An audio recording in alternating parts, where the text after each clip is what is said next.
اور ان کے پیشاب پیدا کرنے میں بھی جو ہے وہ کنٹرول نہیں رہتا۔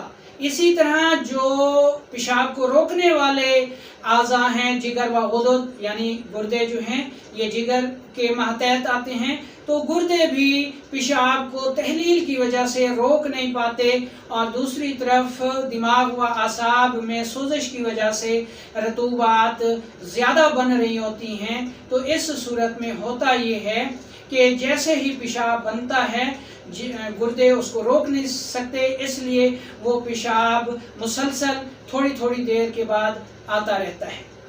مزید اس کو یوں سمجھ لیں کہ ہمارا جو مثانہ ہے جس میں پیشاب اکٹھا ہوتا ہے، اس کے اعصاب تیز ہو جاتے ہیں، عضلات تسکین کی حالت میں کمزوری میں چلے جاتے ہیں، اور اس کے جو غدی پردے ہیں وہ تحلیل کی وجہ سے پیشاب کو روک نہیں سکتے، کیونکہ صحت کی حالت میں اصول یہ ہے کہ پیشاب بنتا ہے، مثانے میں جمع ہوتا ہے، جب مثانہ بھر جاتا ہے تو ہمیں پیشاب خارج کرنے کا احساس ہوتا ہے اور ہم جا کے پیشاب کرتے ہیں، مثانہ خالی ہو جاتا ہے، لیکن اعصابی سوزش کی وجہ سے بوجہ تحلیل گردے یعنی مثانے کے منہ کو بند نہیں کر سکتے، جس کی وجہ سے جیسے پیشاب بنتا ہے مسلسل آتا رہتا ہے۔ تو اب ہمیں اس کے اسباب کا پتہ چل گیا کہ جب دماغ و اعصاب میں سوزش ہوگی اور ہم بلغمی اغذیہ زیادہ کھائیں گے یا رطوبتی ماحول میں زیادہ رہیں گے یا ہم مسلسل ڈر اور خوف کے ماحول میں رہیں گے تو ہمیں پیشاب جو ہے وہ زیادہ آئے گا۔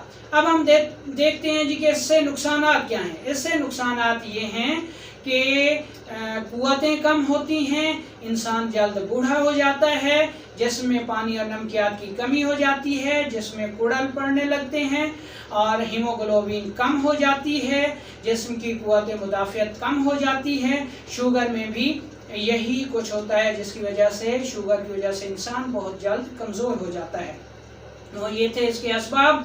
اب اس کی علامات دیکھ لیتے ہیں جی کہ پیشاب دن کو بھی زیادہ آتا ہے، رات کو بھی زیادہ آتا ہے، مقدار میں بھی زیادہ آتا ہے، اس کی رنگت سفیدی مائل ہوتی ہے، یہ جسم میں جذب نہیں ہوتا، ٹھیک ہے، اور جسم میں اپنے ساتھ یہ پانی یعنی نمکیات کو بھی بہا لے جاتا ہے، جس کی وجہ سے جسم میں حرارت کی بھی کمی ہو جاتی ہے اور انسان کسی بھی مرض کا بہت جلدی شکار ہو جاتا ہے۔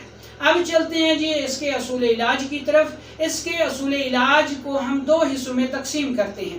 پہلا اصول تو یہ ہے کہ اگر اعصابی تحریک ہے تو عضلاتی دوا دے دی جائے، ٹھیک ہے جی۔ اگر آپ اس کو بحیثیت مجموعی اعصابی تحریک کہتے ہیں تو پھر آپ عضلاتی دوا دے دیں، یعنی طب یونانی میں یہ ہے کہ ہم خلط بلغم کا بگاڑ بطور مرض تسلیم کریں گے اور خلط سودا کو بڑھائیں گے بطور علاج کے۔ اگر آپ ہجامہ اسپیشلسٹ ہیں تو پھر آپ یہ دیکھیں کہ ایسی صورت میں جو بلغمی فاسد مواد ہے، بلغمی ٹاکسن ہے، وہ زیادہ ہو گیا ہے، تو ایسی صورت میں آپ جہاں پر بلغمی ٹاکسن رکا ہوا ہے یعنی بائیں ٹانگ اور دایاں بازو دائیں سائیڈ یہ جو شولڈر تک ہے، یہاں پہ آپ کپنگ کر کے بلغمی ٹاکسن کو نکال سکتے ہیں، جس کی وجہ سے یہ مرض بہت جلد ٹھیک ہونا شروع ہو جائے گا۔ اگر آپ قانون مفرد اعضاء کے معالج ہیں تو پھر آپ اعصاب کی تحریک کو دو حصوں میں تقسیم کر دیں۔ اگر اعصابی غدی صورت ہے تو اس کو اعصابی عضلاتی کر دیں، چند ہی دنوں میں جب متعفن بلغم خارج ہو جائے گی تو شفا مل جائے گی۔ اور اگر اعصابی عضلاتی تحریک ہے تو پھر آپ عضلاتی اعصابی دوا دے دیں، مرض بہت جلد ٹھیک ہو جائے گا۔ عضلاتی اعصابی میں آپ مرض کی شدت کی بنیاد پر عضلاتی اعصابی محرک شدید، ملین مسل، اکسیر اور تریاک دے سکتے ہیں۔ غذائی نسخہ جات کو دیکھیں تو اس میں بھنے ہوئے چنے 20 عدد، کشمش 10 عدد اور انجیر 5 عدد صبح دوپہر شام کھانا بہت مفید ثابت ہوتا ہے۔ مربع آملہ، مربع ہرڑ، مربع سیب بھی بہت مفید ہیں ایسی صورت میں۔ اگر شوگر ہے تو پھر آپ ان کو دھو کر کھائیں، یعنی شیرے کو صاف کر دیں، نکال دیں۔ اور اگر اعصابی عضلاتی تحریک بہت پرانی ہو گئی ہے کافی عرصہ ہے، تو ایسی صورت میں پھر عضلاتی اعصابی ادویات کارگر ثابت نہیں ہوتی۔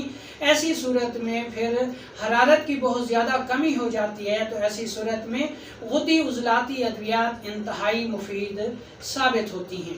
تو دوستو یہ تھا اس کا میکانزم کہ پیشاب زیادہ کیوں آتا ہے اور اس کے نقصانات کیا ہیں، اس کے اسباب کیا ہیں، اس کی علامات کیا ہیں اور اس کا اصول علاج کیا ہے۔ ٹھیک ہے جی، آخر میں ایک بات وضاحت کرتا چلوں کہ اس ویڈیو میں جو بھی علاج بتایا گیا ہے وہ صرف اور صرف معالجین حضرات کے لیے ہے۔ عام لوگ اس کو اختیار کرنے کی ہرگز کوشش نہ کریں، ورنہ نقصان کی صورت میں وہ خود ذمہ دار ہوں گے۔ خود علاجی ہرگز درست نہیں ہے عام شخص کے لیے، اس لیے جب بھی آپ کسی مرض کا شکار ہوں تو ہمیشہ اپنے معالج کو علاج کا موقع دیں اور خود علاج کرنے سے باز رہیں، ورنہ نقصان اٹھائیں گے اور نقصان کی صورت میں اس کے آپ خود ذمہ دار ہوں گے۔ وعلیکم السلام ورحمۃ اللہ وبرکاتہ۔